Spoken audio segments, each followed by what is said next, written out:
Hello again, it's Marilyn Hawes here with Unprecedented TV and for my show Heart and Soul, and you can find us on Unprecedented TV on YouTube. I'm also CEO of Freedom from Abuse, which is an organisation seeking to stop, prevent, be aware and identify grooming and child abuse, but also any abuse that's going on in society today. And it's actually increasing, not getting better. But for Heart and Soul, I invite anyone who's got an interesting job or a lived experience that they want to get out there because no one wants to listen to them. And so many people in society want to forget other people's reality. And I think by coming on for 50 minutes and giving it some oxygen, it allows people to think, you know what, I hadn't thought of it that way.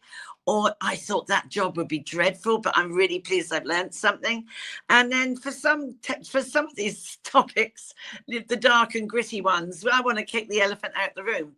But I don't want to do that today. I want to bring the elephant into the room because I have got the wonderful James Woodworth, who is consultant with the Thrive program, something I'm passionate about. Hello, James. Lovely to see you. Hi, Marilyn. Hi, Marilyn. It's lovely to see you again. Really lovely to see you. Now, people listening, James and I go back, over 10 years, I would think, probably 15 years. And I briefly want to say why I know James. I got no shame in telling you. And why I'm here today is because of James and the Thrive program. So very briefly, I had severe mental health issues after my children were sexually abused, and the domestic abuse, etc., was awful. And one day, I had 8 NHS therapists, none of whom could help me, and a psychotherapist couldn't help me. And I thought, right, that's it, there's no help. And one day I was driving across Hertfordshire, and I was going down a ziggy-zaggy hill, and I saw a lorry coming, and I thought, I'm going to drive into the lorry. And just as I was going to, I turned the wheel and stopped. I rang and rang home. My husband came to get me, went home, and there was James sat in my kitchen. And I was shaking, and James said, oh, gosh, what's wrong with you, sort of thing. We had a very quick chat. And he said, what did you not think about the lorry driver? I said, good Lord, no. Why would I? And James said, oh, gosh, you're bad. I can help you. I'm a consultant, not a therapist, a consultant with the Thrive program. Let me help. And I went, you can't help. No one's helped me. NHS can't help me. No one's helped me. Please will you give me a try? So after, I think it was 6 90-minute sessions and a book that he had, not to read, but an exercise book, within 2 weeks of being with James, I had begun to lighten up and change. By the end of it, you're looking at the person today. I've only blipped once in that 15 years. Once did I ever call James. And it's like osmosis. I have no idea how it works, but I am a very proud ambassador of this organization because this is the way to go. If you have any problems with phobias, addiction, mental health, I hand over to James, who's going to tell us all about what the Thrive program is. Why does it exist? And what is different, James, if you can start off with, why are you different from psychotherapy and counselling, both of which I had, which failed? Okay, well, thanks very much, Marilyn. So again, as you quite rightly said, I'm a coach. I'm a Thrive program coach. I'm not a psychotherapist or counsellor. So I've had no training in those particular interventions. But when I talk about being a coach, I'm really positioning myself as a coach educator. So I come from a background in education and learning. And what I see myself doing really is sort of enabling the people I work with so they learn how to create what it is they say they want. So it is very much an educative process. Comparing it to therapy can be a little bit difficult because it really depends what kind of psychotherapy we're talking about. So as you know, there are lots of different schools of psychotherapy. So we have to be mindful of that. But I think what's important to understand that as coaches, we don't pathologize the people we're working with, and we don't focus on symptoms either. I'm not saying that that's problematic or wrong. It's just a distinction, I think, that can be made between coaching and therapy. So with coaching, it's really about empowering the individual to learn what it is they need to know to be able to get the results they're looking for. That's So great. it's all about the work that you do. So although it's really, it's really touching to hear you talk about what I did for you, but it's really important to understand, Marilyn, that I did very little. You did the work. No, seriously, you did the work. You were a fantastic client. You took full ownership of the program. You took responsibility for your recovery. Mm. And that's why you got thriving, because of the excellent attitude you had towards doing the work that you had to do. So as a coach, I was really just guiding you. I was facilitating you. But you actually took full responsibility and did the work. So it was your excellent mindset that was so important, as it Thank is you. with all of our clients, actually. Yeah. Because I know I have sent people to you who have the angst after having been sexually abused, and it's helped some of those clients enormously, and they're where they never thought they would be. So it's not just me. I've seen people I've referred to you. Now, let me just briefly say what impressed me was when we first spoke, you said to me, well, I know what's happened. I know you've got mental health issues. And I remember going to some guy in Harley Street, and he told me I had a shopping addiction, if you remember. And you said to me, that's utter rubbish. Explain what an addiction is and how you can think differently about it. Well, okay, so that's an interesting one, because it really depends on how you define addiction. So I suspect that most people would define addiction as a form of compulsive behavior over which they have no control. So when they feel the desire or the compulsion to engage in the behavior, they do so believing that there's nothing they can do to stop themselves from doing that, as if they've got no power or control over the desire or over the compulsion. So really what we encourage people to understand is that you have a lot more power than you give yourself credit for, and that actually, that desire isn't happening to you, that compulsion isn't happening to you. It's something that you're experiencing for sure. But if you actually understand that you have strategies, then we show people strategies and give them resources and work that they can do to act upon those desires. In other words, that's a belief. If you actually believe you have an addictive personality, if you believe there's nothing you can do to counteract or deal with the desire you feel, then you're going to act upon it and carry through with the behavior.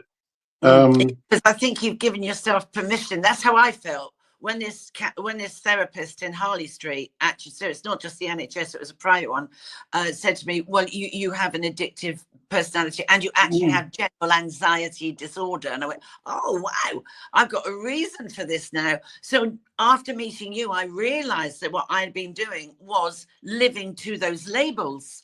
And what I loved when I spoke to you and first met you, you said to me, this is utter nonsense. What you believe is what you feel and do. What you feel and do is what you believe. And it's a circle. And when we had the first incident, you explained to me, and if you could explain to the listening people, you explained about your locus of control and what is it?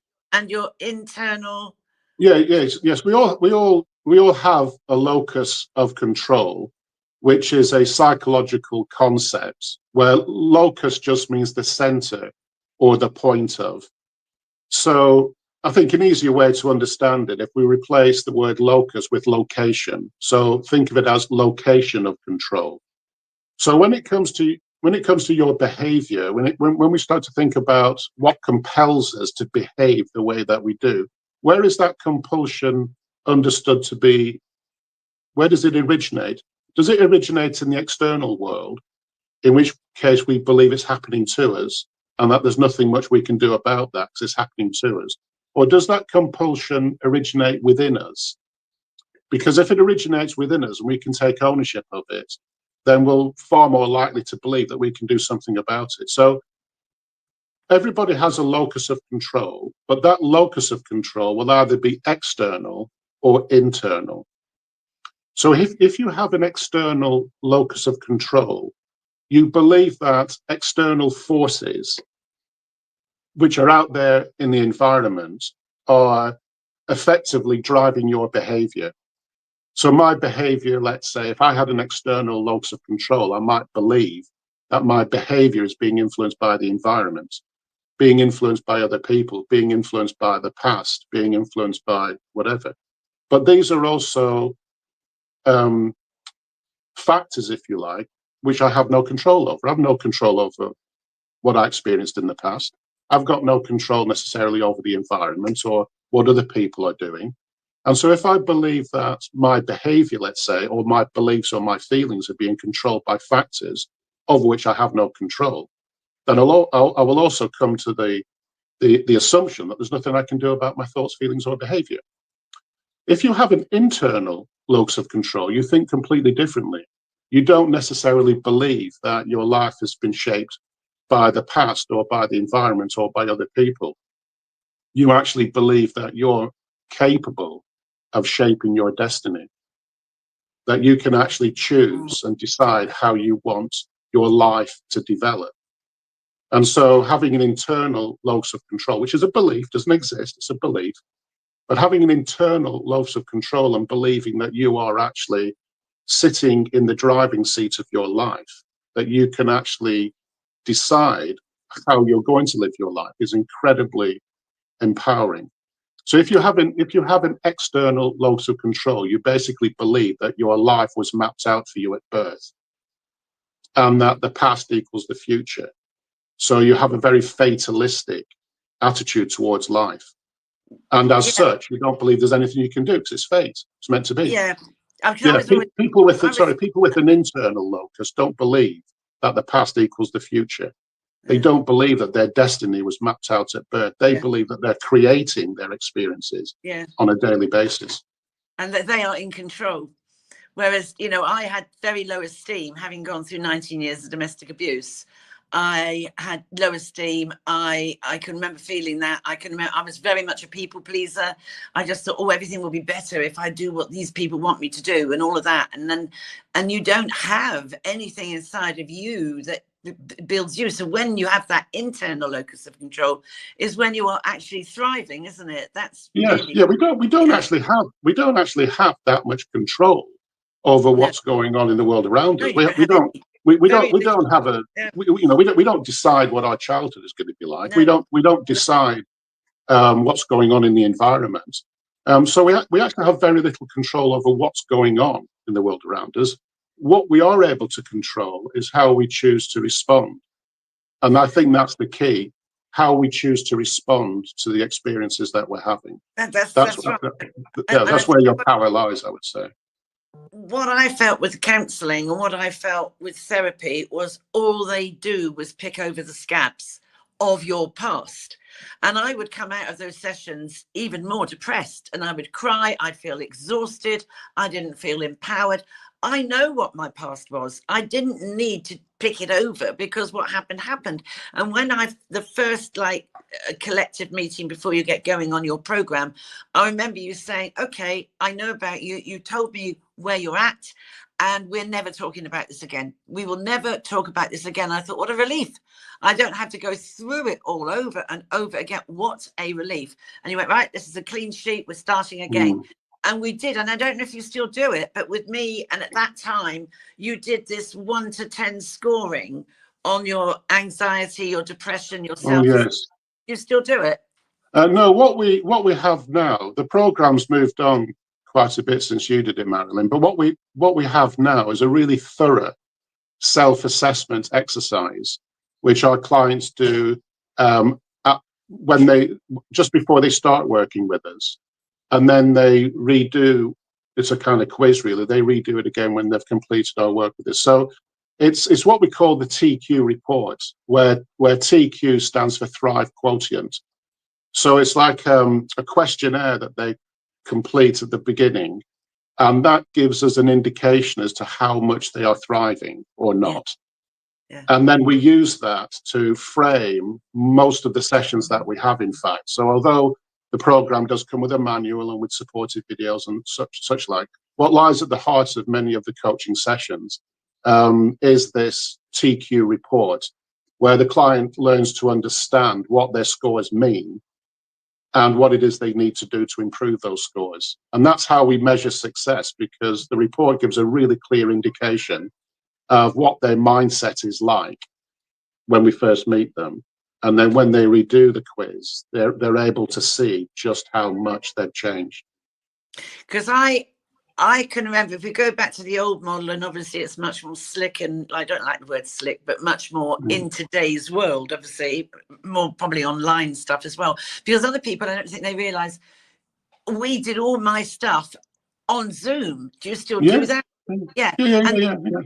That is so good for so many people. Because transport, if you've got people that are, because I actually had a little bit of, I was a bit agoraphobic as well when I first met you. So the fact I didn't have to travel along on trains to get to you, that we could do this session online, was absolutely superb for me, because I just did it in of my own home. Well, it's all about, yeah, absolutely right. But it's all about inclusivity. So I do see clients face to face at the clinic where I work in Cambridge. But I do see a lot of people online, and the idea is that all of us, all Thrive program coaches, have an international business. So we're seeing people throughout the whole world. And so, you know, we want to be able to help as many people as possible. So being able to offer the program online means that it doesn't matter where you are or where you live. If you've got access to the internet, we can help you. But you're also absolutely right. It's also about inclusivity, and that you don't have to worry about whether you can physically get to a clinic or not. As long as you can actually get online, we can help. Yeah, no, it's an extraordinary thing. It really is. I mean, I can still, as I say, I can still feel that, and people around me were saying after the second session, wow, you're beginning to check, crikey, you really are getting more confident. And because I've always had this thing that, everyone thinks I was confident, but it was a veneer. Underneath it, you only had to scratch it a bit and the vulnerable person would come out, you know. But I don't feel like that anymore. I'm no longer. And I think there was only one time, and I can't remember, because I also had paranoia. And if you remember, and there was one time I particularly had it one bad day, and I said, oh, this person's not, I don't know what it was, a collective thing of issues. And I remember you saying to me, well, you can't thrive every day. You will get when you are down, but not necessarily got a mental health issue again. You've got to be realistic that you might feel low sometimes. People do, you know. And then I remember, really helpful, and I've used it ever since, when you said to me, okay, so this person has gone out, the car's not there, and you thought you were going to meet them, and now they're not there. Now you think you've gone down that spiral of, they don't like me, they're avoiding me, blah, blah, blah, blah, blah, blah. And you said to me, you've got to be like a detective. You need to say to yourself, have they told you don't like you? No. Have they told you they were going out to avoid you? No. So maybe they were just busy and coming back, or maybe I went, hadn't thought about that. Well, that's about getting perspective. But I think you're absolutely right. Thriving isn't about feeling good all the time. It isn't about, feeling joyful and blissful and happy all the time. It's about being accepting very much of who you are and what you're like and what you're feeling and what you're experiencing, and also being accepting of other people and the way that they are and the way that the world is. Yes. So it's much more about adjusting to reality, rather than, it's not about feeling positive all the time. It's not about feeling great all the time. It's about having a realistic attitude towards what you can expect of yourself and what you can expect of the world around you. And in that sense, it's a much more balanced and realistic attitude to develop. Yeah, because I find now, I'm also aware of my own triggers when I get like that. If I am to get like it, I recognize it, I identify it early. So I now underpin it with, it's happening again. And I cut through, and I maybe walk the dog, or I go for a walk, or I do something completely different to break that thought. And that's what that taught me to do, break that thinking. And you've got that in your backpack, haven't you? Because that's what you it's about skills. Thriving is a skill. Yes. You learn to thrive. And then once you've developed the skills, you just keep developing them. You just keep working on them. But the program's, the program's not anti-therapy. It's not counselling. It's just an alternative. We just think that people deserve an alternative. That's So right. if you haven't, therapy can be great and it helps lots and lots of people. But what if it doesn't work for you? What if you don't get on with it? I think people deserve an alternative, and I think coaching is that alternative, and certainly the Thrive program is. Because what you're doing, basically, you are a life coach, really, aren't you? That's what it is. You're in a way, it's in an easy. Yeah. There's basically like two main types of coaching. You've got executive coaching, leadership coaching, organizational coaching, and then you've got life coaching. But it's all life coaching because executives have got a life. So it's a shame that life coaching, I think, has quite a poor reputation, which is unfortunate because actually, what life coaches I think are interested in doing is just helping people to live a better life. Yes. Right. Yeah. And that, which is a great thing to do, of course. I think what's different about the Thrive program, and we don't call it life coaching, but it's because it's a very structured psychological training program. So it's a structured process that the clients work through. We don't just get together and have a chat with our clients once a week. No. There's work to be done. Oh, there is. And attitudes to be developed and worked on over a period of time. But that period of time isn't very long, is it? Really? I mean, how? No, but it's enough. It's enough time. It's enough time. Yeah, because you don't. 6 to 8 weeks. Yeah. Do you ever find? Do you 6 to 8 weeks? Right. I had 6 at 90 minutes. What do you do? 8 1 hours? Is it 8 1 hour sessions? Yeah, most of us see our clients once a week for 60 minutes a week.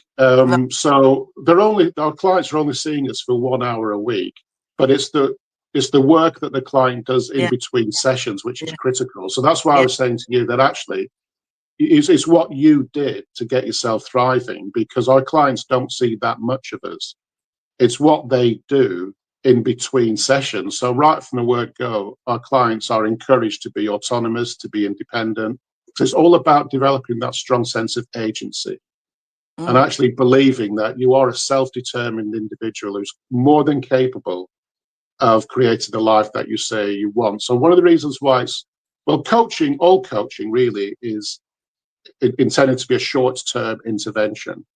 And the reason for that is because all coaches, I think it would be true to say, are very keen to empower the people they work with to believe that they are more than capable of helping themselves. Because the longer you see a coach, the more likely you are to end up depending upon them, which defeats the whole point, really.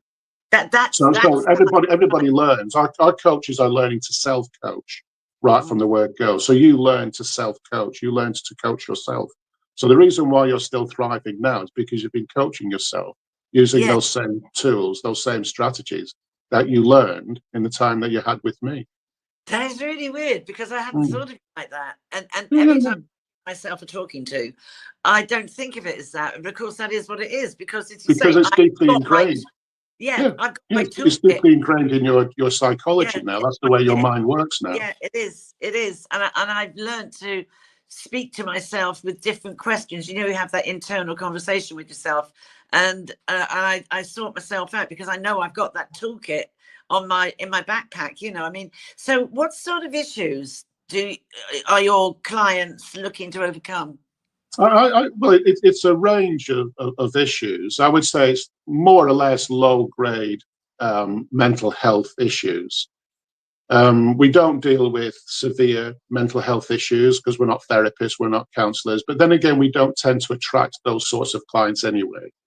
But we do have a strong code of ethics, so we're all well aware of what we can and what we cannot do for people. And we have boundaries, and we know the importance of referring clients on to more specialist practitioners if we're not able to help. But interestingly enough, most of the people that come to see us, we are able to help. So it'll be stress, anxiety, low mood, and such like. But like I say, the client doesn't want to see a therapist necessarily. They understand that therapy is an option, but they don't want that. So they've made the decision that they'd rather work with a coach.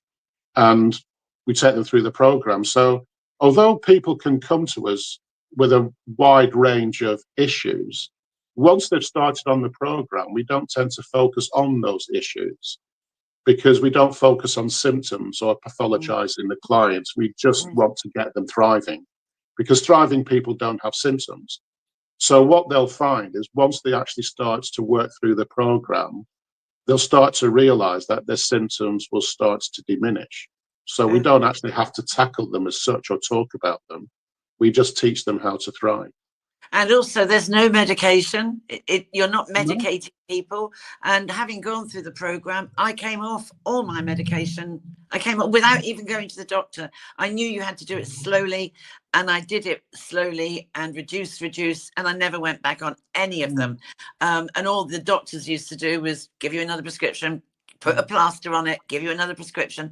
So what sort of, I mean, you said about addictions earlier, or we both did, but what about phobias? I mean, like I had agoraphobia as well when I came to see. What sort of phobias do you get? And what is the worst phobia? Well, we work with a lot of people who are phobic. There's one phobia in particular, which I think we treat more than anything else, which is emetophobia, which is a pathological fear of sickness. So that's either the individual fearing that they might be sick or fearing other people being sick, or a combination of the two. So within the Thrive program, we have a version of the Thrive program just for those with emetophobia. So that's the emetophobia-free program. So that comes with its own distinct manual, its own distinct TQ quiz, its own distinct support videos. So the program is more or less the same as the main program, but it's just tweaked to meet the needs of those with emetophobia. And I think it would be true to say that we've probably treated more emetophobes than anybody else in the world. So it's a program with a distinct emphasis on that particular condition. But any phobia, we can help really, because again, we don't focus on the phobia as such and the symptoms. It's about teaching people how to thrive. And most people who are phobic will have a very strong need to be in control of their experiences, but also have but feel out of control of their experiences.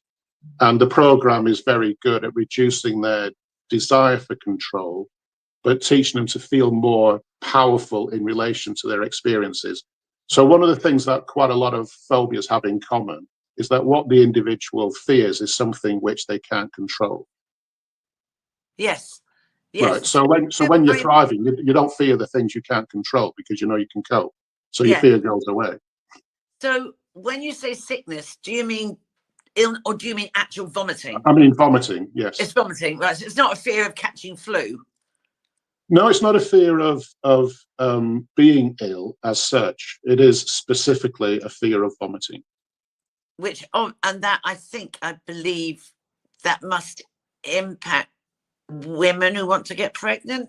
Most sufferers are women for all sorts of different reasons. We have treated quite a lot of men with emetophobia, but the majority of sufferers by far are women.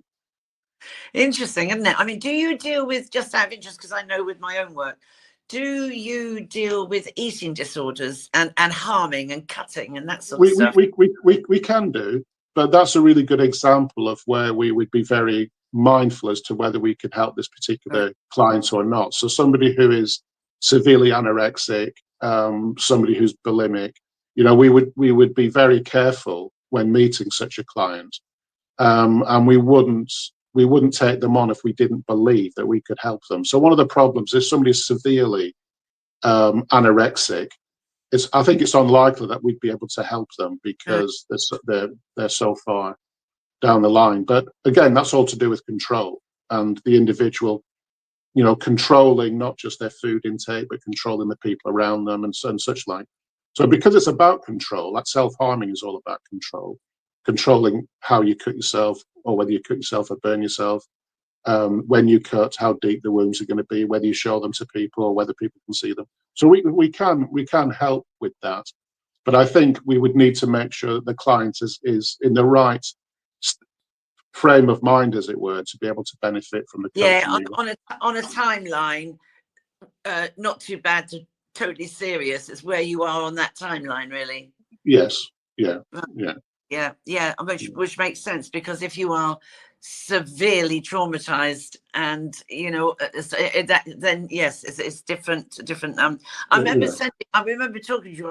I thought somebody could come to you, but of course I hadn't thought it through because I'm not. That this was in fact a neurological condition, which was narcolepsy. This thing about feeling asleep all the time. And you said that's a neurological thing. We can't do that, and that made absolute sense. Yeah, so we're very mindful. We're very mindful of what our limitations are as coaches, and we wouldn't. It's unethical to try and treat somebody when you know you can't. So, and at the end of the day, all we want is for the client to get better. And if referring somebody to a more skilled practitioner is the right thing to do, that's what we will do. Because you could actually cause more harm, couldn't you? Oh yeah, absolutely. Yeah. It's not about us anyway. So, we're not helping people to make ourselves feel better. We're doing what we're doing in service of the client. So it's whatever's best for the client. So do you go into organizations at all? Do you go into schools? Well, we have the Thrive program in organizations. So we do go into organizations to get workforces thriving. And we go into schools as well. So we've worked with lots of schools and colleges as well, getting both the students and the staff thriving. We'd like to do a lot more of that. I think it'd be great to take the Thrive program into more schools, but also into prisons, pupil referral units, things like that. That would be great, because I think it's really about prevention more than cure. So getting kids thriving would mean that they would become, thriving students, thriving employees, thriving parents. So that would be a wonderful, wonderful thing to do. Do you ever go into the military? No, we have explored working with the police force in the past, working with those with PTSD, and it would be great working with the military as well for that reason, or ex-service people, or ex-uniformed service people, whether they're firefighters, police officers who have suffered trauma. I think we could do some wonderful work with them, but we haven't got enough staff. We haven't got enough. It's one of those things where we have to be very, very careful in terms of what we can do. But all of those things are, a portfolio of work that we would like to do for certain. So how many Jameses are there? Well, we've actually got 90 licensed Thrive program coaches at the moment, and a lot more are being trained as well. So that might sound like a lot, but when you think about the work that we would like to do, 90 practitioners is not very much at all, really. So, we are growing the business as quickly as we can, but we also need to be very careful about who we recruit to be a Thrive program coach. And interestingly enough, of those 90 Thrive program coaches, every one of them has been through the program.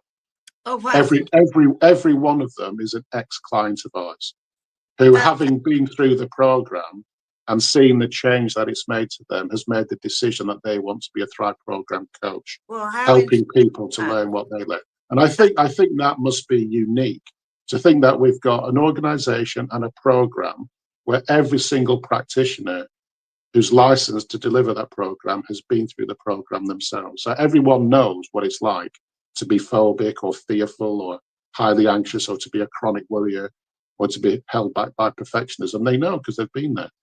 So that strong sense of empathy and understanding, I think, is really important. Absolutely. And I think because I think with anything that requires passion and commitment is the fact that it's the same like why I do my charity, because I've been in a situation, my children were abused. You have that passion and you yearn for more knowledge about it. And I think, because otherwise recruiting the right person must be really difficult. It can be, but it's really important. It's really important that the coach is making the right decision as well, because it takes a year to train to be a Thrive program coach. You can get your license to practice after 6 months, and then you're under supervision and being mentored. So it's a huge commitment on their part to commit to the training, and then they have to build their own business, because we're all self-employed. We're all self-employed coaches, and the organization does offer a huge amount of support on developing a business plan, advertising, marketing, social media, all that kind of stuff. We do every Thrive program coach gets a huge amount of support. but they still have to go out there and get clients. Yeah, And yeah, so they have yeah. to be really, really dedicated to wanting to make this their livelihood. Well, it's the same thing with my work, because, Yeah, you know, I've got the training courses. I can train the people up, and it's like it would be like a freelance thing with mine, really. But, you know, it falls on rocks when people realize they have to make their own database. And yes. I said, I'm not going to feed you. You have to do it. And Mm. that's when it goes pear-shaped. It's tough. It's tough being a It is. self-employed coach, because there's a lot of us out there. I mean, Yeah, LinkedIn must have thousands of coaches. yeah, but not everybody's the Thrive, you see. The No, Thrive. so the Thrive program is unique. So there's only It's 90 unique. Thrive program coaches. So we have a program, we have a brand. So it's not just like hiring a life coach, you're hiring a Thrive program coach. So you know So, what you're getting, and what you're getting is a very specific experience. so what inspired Rob Kelly to create this? Well, Rob's been working in this area for many, many years now.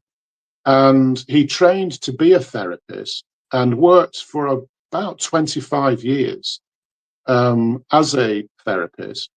And it just so happened that he developed a reputation for helping emetophobes.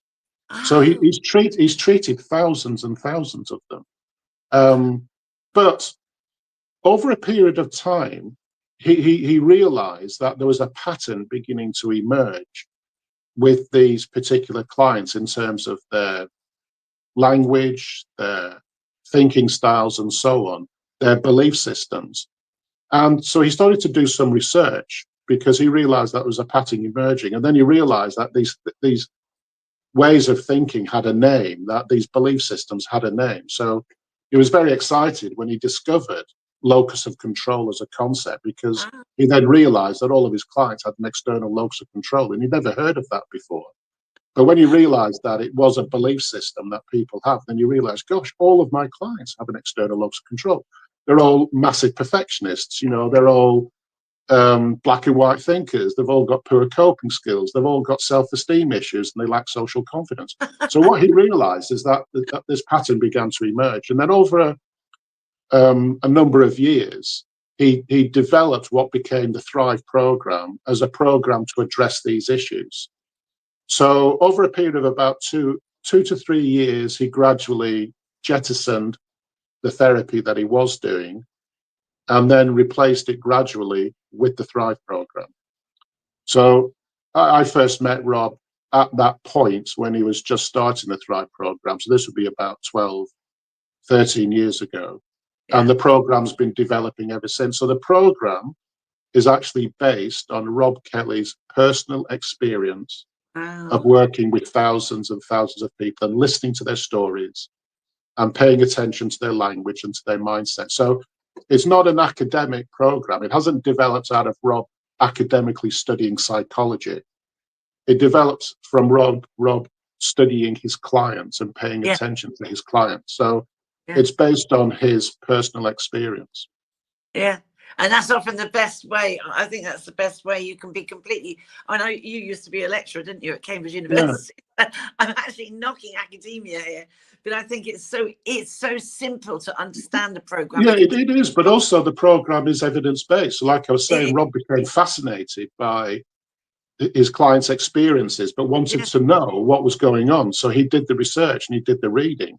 Yes. And if you buy the Thrive program manual, you'll realize that it is, what we do is evidence-based, and there are references to dozens and dozens and dozens of peer-reviewed academic papers that support what it is we're doing.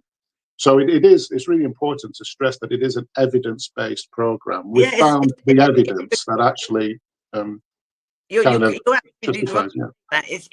It's not quacky. It's not sort of like, No, ooh. there's plenty of science. There's plenty of really, There really good science. absolutely is. So Yeah. how many people do you think have been through it? So I thought it was 15 years ago. So what it must have been 13 years ago, just as you were starting then. Yeah, you were one of my first clients. I mean, literally thousands of people have been through the program. Wow. So if you say it's 6 to 8 weeks, and I did my day, would you, if somebody gets to 8 weeks, say, and they haven't made the grade, you don't take an exam, it's just that your scoring is hopefully improved.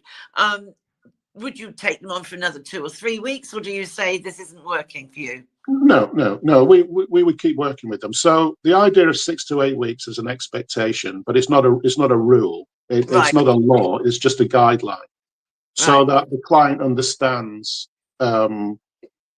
what's expected of them. So I think it's really important in coaching that when you first meet the client, that you discuss expectations, you know, the boundaries, how we're going to work together, making sure that they understand what coaching is and that this coaching approach is the right thing for them. So we're assessing the suitability of the client for the program, and we need to make sure that it's a good match. So that's the first thing. And right from the word go, the client understands that they are being encouraged to be self-determined and autonomous. Yeah. That we want them to be able to fly solo as soon as possible, and we anticipate that that will be within 6 to 8 weeks.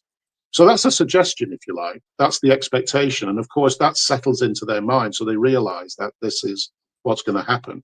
But of course, we do say to clients that, you know, we won't complete our work together until we agree, because it's all negotiable, until we agree that you're ready to be able to start doing this on your own. That doesn't mean that you're going to be absolutely thriving, but you know enough to be able to take this forward. So again, it's negotiable. And when we get to the end of that, say, 8-week period, we don't just sign them off. We encourage them to go away and to continue to put into practice what they've learned, but independently of us, to prove to themselves that they can do this. And then we have a catch-up session. So I might have 2 or 3 catch-up sessions after we've finished our work together.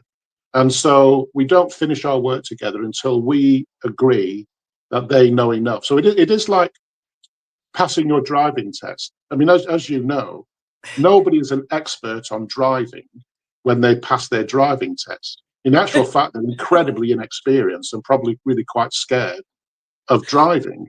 But they have their driving license, right? They're legally allowed to drive. The expertise comes afterwards. It comes in those weeks and months and years of constant practicing your driving, but you haven't got a driving instructor sitting in the back seat. You know enough to do this. So thriving is like that. It's like, you know, once you've completed the program, you're a rookie thriver. You're a newly qualified thriver. You're like a motorist that's just passed your driving test. Yeah. A little bit fearful, a little bit apprehensive, but you know enough, right? So we encourage them to then go and put into action what they've learned. And actually, they very often realize that they know enough to be able to do this. It is that I can remember feeling like that. It is that feeling of, oh my golly, you know, where's James? He's not here. But I also think it's like osmosis. It's like evolution, that, you know, you do find yourself growing. You do think, you know, I found myself like almost like I got this far and I actually thought, wow, I could still feel myself, if you like, blooming and still sort of very much what's the word I'm looking for? Yeah, blooming, I suppose, really, like flowering. I still can't. Yeah, that's why it's called thriving. It's like you're thriving. It's like a plant. My light's gone out here. It's like a plant thriving. Yeah, it is. And I thought, wow, this is amazing.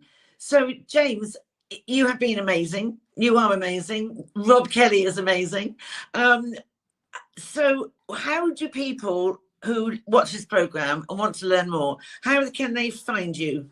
Well, I think the best thing to do is to log on and have a look at the Thrive program website. So that's www.thriveprogram.org. And by visiting the Thrive program website, you will find everything that you need to know about the program, including, you know, access to the 90 Thrive program coaches that I told you about, because there's a gallery of all of the Thrive program coaches who are in business looking to work for people. But yeah, and check out our success stories as well, because we have loads and loads and loads of video testimonials. We have the Thrive program YouTube channel, which is great. The Thrive program, a metaphobia free YouTube channel. We're on Spotify. So, you know, My just goodness. search the Thrive program and you will find testimonials and interviews with people whose lives have been changed by this program. Somewhere on there is mine, because I know I remember. Yes, yours is there somewhere. It's there somewhere, but my golly, how you've grown, and may it last and go from bigger to greater and even better. So James, I can't thank you enough. I thank you personally for, I know you say it was just, I don't feel it was me. I feel it was this, I never was aware that it was me, but all I do know is you and the Thrive program changed my life, and that is why I'm here today with no medication. I never needed it. And yeah, I always say I am at my best, better than I ever was at any point in my life. And that's all down to the Thrive program. You're thriving, Marilyn.